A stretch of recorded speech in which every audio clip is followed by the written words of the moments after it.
prayer by the chaplain.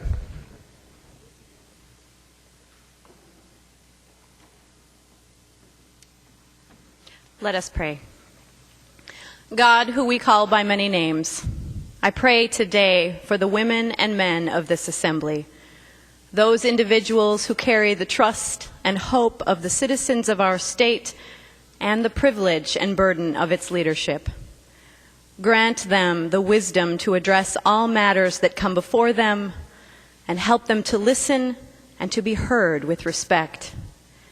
Guide their hearts in their work so that they may respectfully, intelligently, and gracefully develop policy, law, and opportunities that are just and fair, always remembering those on the margins of society who count on them to be their voice.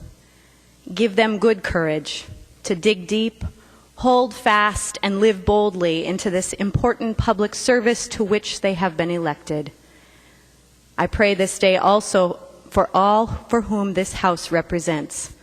Help each of us to live responsibly, to care for the neighbor, both those we know and those we do not know, and to contribute as we have the ability to the well-being and the wholeness of the communities in which we live.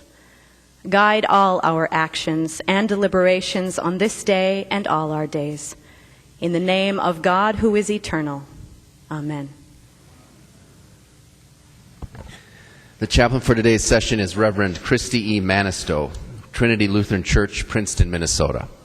Pledge of Allegiance. Please remain standing and recite the Pledge of Allegiance to the flag of the United States of America. I pledge allegiance to the flag of the United States of America and to the republic for which it stands, one nation, under God, indivisible, with liberty and justice for all.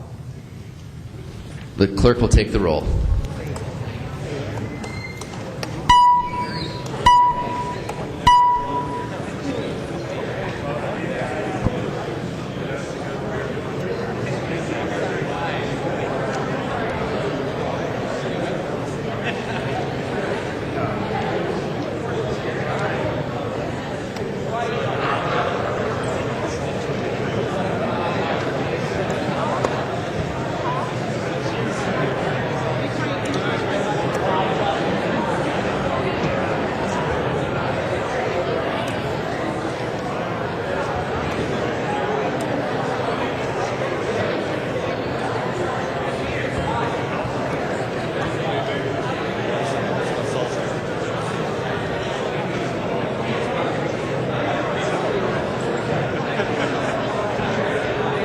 The clerk will close the roll.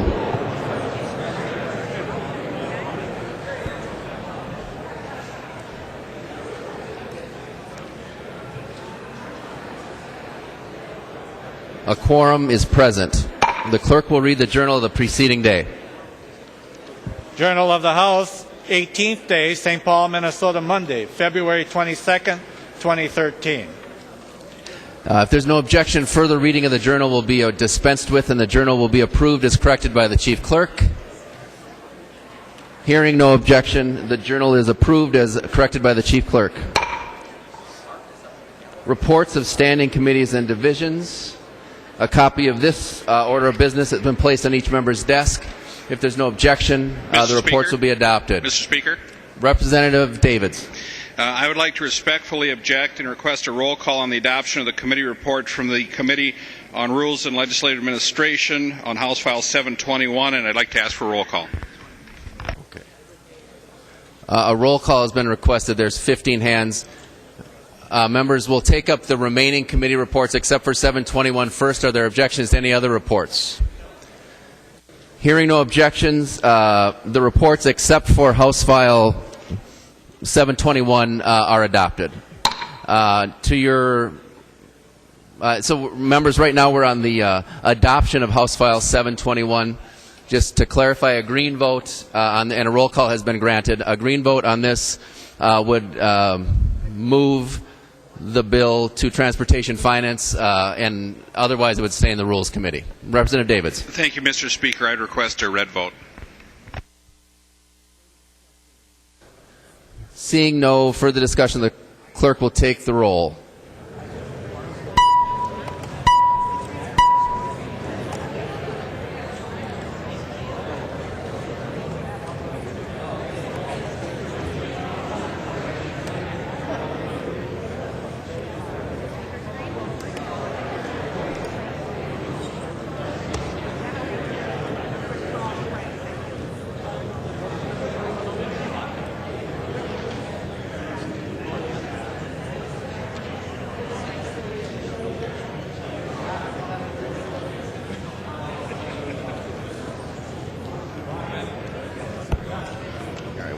The clerk will close the roll.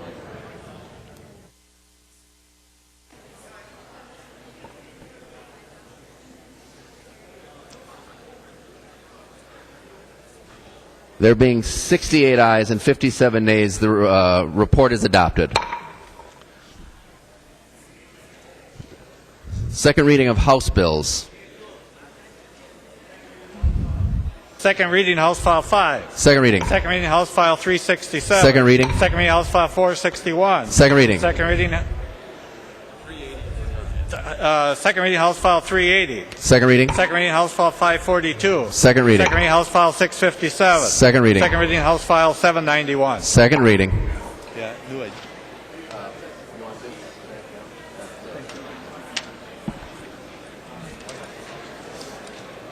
Introduction of bills. The following House files have been offered for introduction today. The Chief Clerk will report the House files and give them their first reading. Introduction and first reading of House Files 957 through 1067. First reading, House File 957 through 1067. Representative Carlson. Mr. Speaker, members, I have a fiscal calendar announcement pursuant to Rule 1.22. It is my intention to place House File number 5 on the fiscal calendar for Monday, March 4th, 2013. Motions and resolutions. There are copies of the non-controversial motions and resolutions online and at the front desk. If there is no objection to those motions, they will be adopted. Hearing no objection, the motions prevail. METSA moves that House File 763 be recalled from the Committee on Labor, Workplace and Regulated Industries and re-referred to the Committee on Jobs and Economic Development, Finance and Policy. Representative Metsa. Thank you, Mr. Speaker.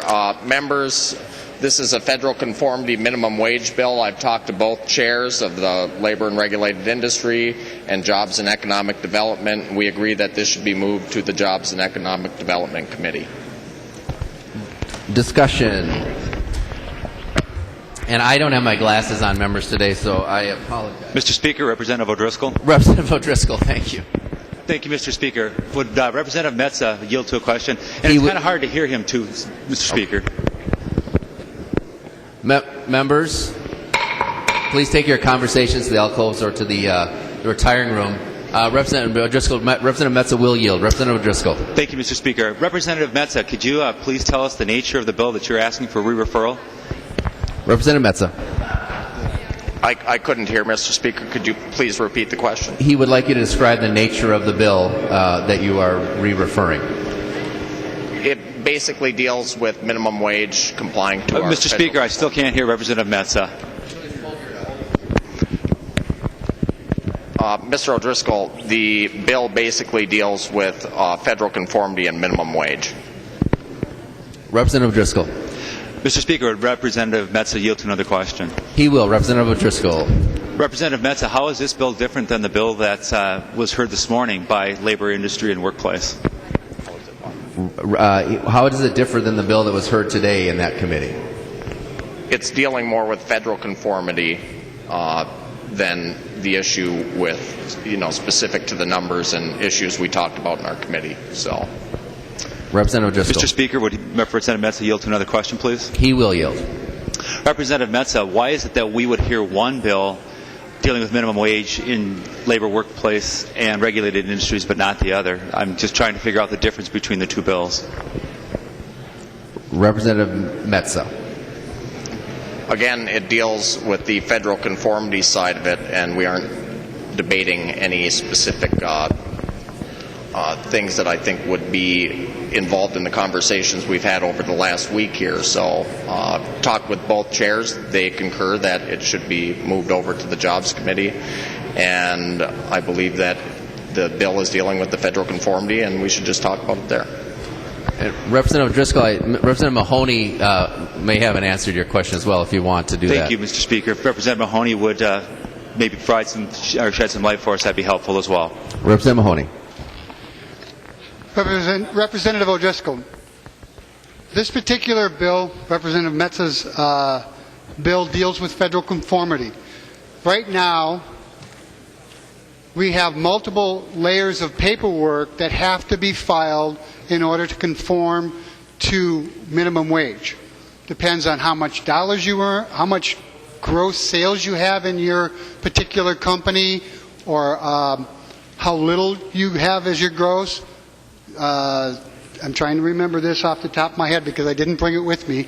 How many hours you work, how many hours of overtime you have, and family leave. So it's got 3 or 4 different things. Really what I want to do is I want to talk about in the committee how we can reduce paperwork for businesses as they try to comply. Because right now in today's world, businesses don't always know which set of rules they're supposed to follow. So unfortunately, they get caught up in being in non-compliance, and the department only has 3 people who do this investigation.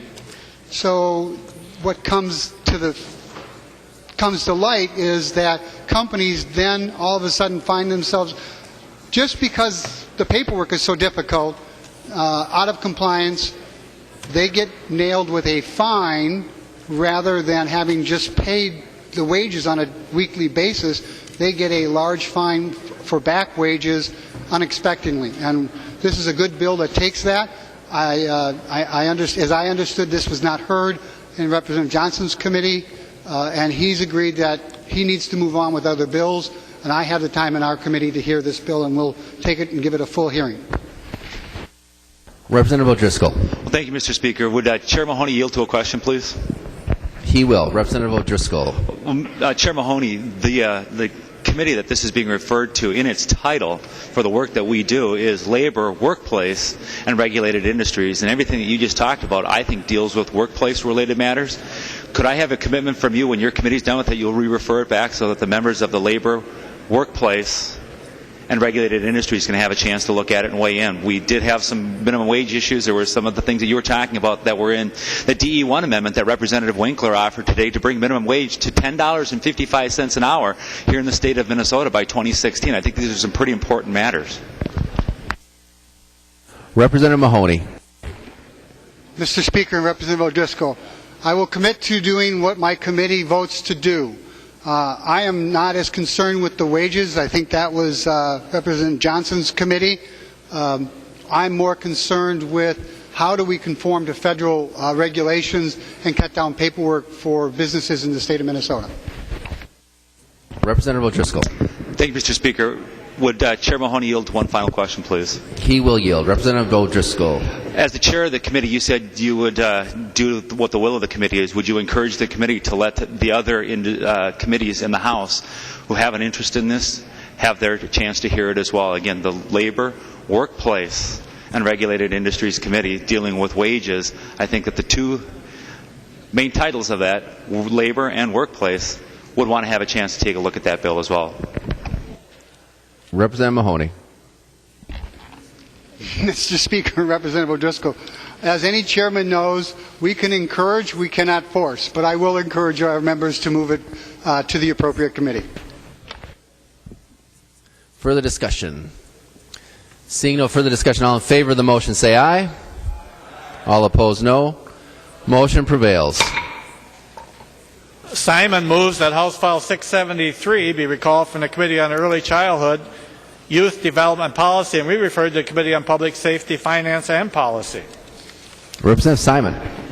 Thank you, Mr. Speaker. Members, this bill, House File 673, has to do with youth intervention program, and it's a money bill, basically. Not basically, actually and totally. And so for that reason, it was probably misdirected at first to Representative Mullery's committee, although he may want to hear it later. Representative Paymar agrees it is a money bill. It ought to go to his committee first, at least, and Representative Mullery, who I've spoken with, is okay with that as well. Appreciate your support. Any discussion? Representative Sanders. Thank you, Mr. Speaker. Would Representative Simon just yield for a question? He will yield. Representative Sanders. Thank you, Mr. Speaker. Representative Simon, I'm sorry I didn't hear. What is the bill that we are re-referring? Representative Simon. Thank you, Mr. Speaker. Representative Sanders, it's a youth intervention program bill, and it's a money bill. They're asking for more money, and they're asking to change a formula by which they get certain grants. And so it really should go first and foremost to Representative Paymar's committee. He agrees, and so does Representative Mullery, to whose committee it went originally. Thanks. Any further discussion? Seeing none, all those in favor of the motion say aye. All opposed, no. Motion prevails. Representative Kiefer, what purpose do you rise? Thank you, Mr. Speaker. I have a point of personal privilege. State your point of personal privilege. I wanted to mention that a lot of people today are wearing blue jeans, and it's not to start a new dress code in the office or this chamber, but it is International Rare Disease Awareness Day, and that is an international awareness day, but it's also supported by the United Mitochondrial Disease Foundation. Quite a few of you know that about a year ago, my 21-year-old daughter at that time was diagnosed with a rare disease called MELAS. And she suffered from a lot of symptoms that had never been properly diagnosed through her whole life. Through more awareness, we can diagnose these problems sooner, and through research, we can hopefully find a cure for this and many other genetically identified diseases. So again, I thank you for your show of support today, and I wanted to introduce my daughter, Melissa, here today. Thank you.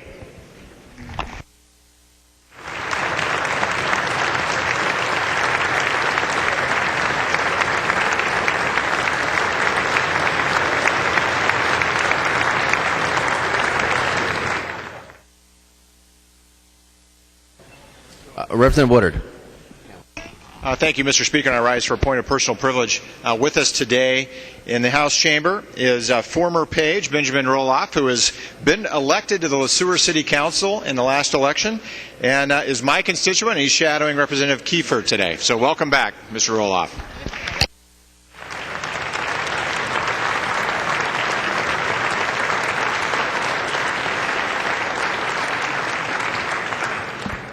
Representative Hamilton. Thank you, Speaker. Point of personal privilege, I guess. State your point of personal privilege. All right. I'd like to share a resolution. Members, today we are honoring a very special person, House Page Arlen Rested, on the occasion of his 80th birthday. And Mr. Speaker, I'd like to thank you for allowing me to be a part of this as well. We have a resolution from the Speaker and the Majority Leader, and it reads, whereas Arlen began working as a House Page in 2001, and whereas Arlen had previously worked as an executive with the Public Utility Company and spent time at the Capitol lobbying for bills and testifying, he had entertained thoughts of running for office, but was too busy and had to relocate too often to undertake such an endeavor. And whereas when he retired, he decided to give up a life of leisure and go to work at the Capitol during legislative sessions as a page. And in 2005, his wife of 52 years, Arlene, joined him as a House Page as well. And whereas they both worked hard but also enjoyed being around the other pages and have taught several of them how to play cribbage on breaks. The session job allows both Arlen and Arlene to keep active in mind and body, as well as learn a great deal about the legislative process. And whereas on March 1st, 2013, Arlen turns 80 years old, a tremendous milestone deserving a special legislative recognition. Now, therefore, Mr. Speaker, I yield to the Majority Leader, Representative Murphy. Representative Murphy. Thank you, Mr. Speaker. Be it resolved by the Committee on Rules and Legislative Administration of the House of Representatives of the State of Minnesota that it congratulates Arlen Rested on his 80th birthday and thanks him, both him and his wife Arlene, for their dedicated service as House Pages. And we'd like to invite everybody to join Arlen and his family in the retiring room for refreshments and a duly noted celebration. Congratulations, Arlen.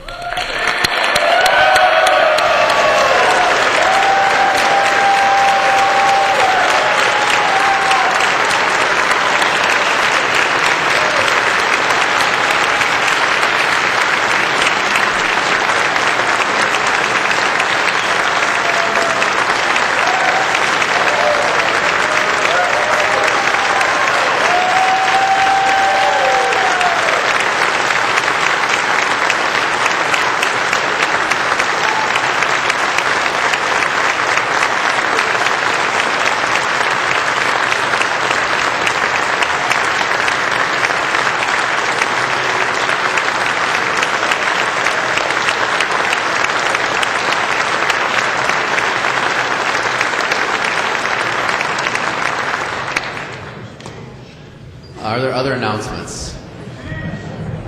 Representative Beard. Well, Mr. Speaker, members, mine isn't nearly as noteworthy as that. But speaking of the Legislative Audit Commission and the Topic Selection Committee chaired by Representative Rick Hansen, members, in your mail late last week, you received your topic selection form. If you would give that some thought and jot down some topics you think the Legislative Audit Commission ought to consider over the next 2 years, we would appreciate that. You can return it either to the Legislative Auditor or to any one of the 6 House members who sit on the Legislative Audit Commission. That would be myself, Representative Hansen, Representative Sandra Erickson, Representative Holberg, Representative Andrew Falk, or Representative Steve Simon. Thank you for your attention to this matter, Mr. Speaker and members. Further announcements. Representative Murphy. Thank you, Mr. Speaker. Members, I move that when the House adjourns today, it adjourns until 3 p.m., Monday, March 4th, 2013. Representative Murphy moves that when the House adjourn today, it adjourn until 3 p.m. Monday, March 4th, 2013. All those in favor say aye. Aye. All opposed, no. Motion prevails. Representative Murphy. I move that the House do now adjourn. Representative Murphy moves that the House do now adjourn. All in favor say aye. All opposed, no. Motion prevails. The House stands adjourned until 3 p.m. Monday, March 4th, 2013.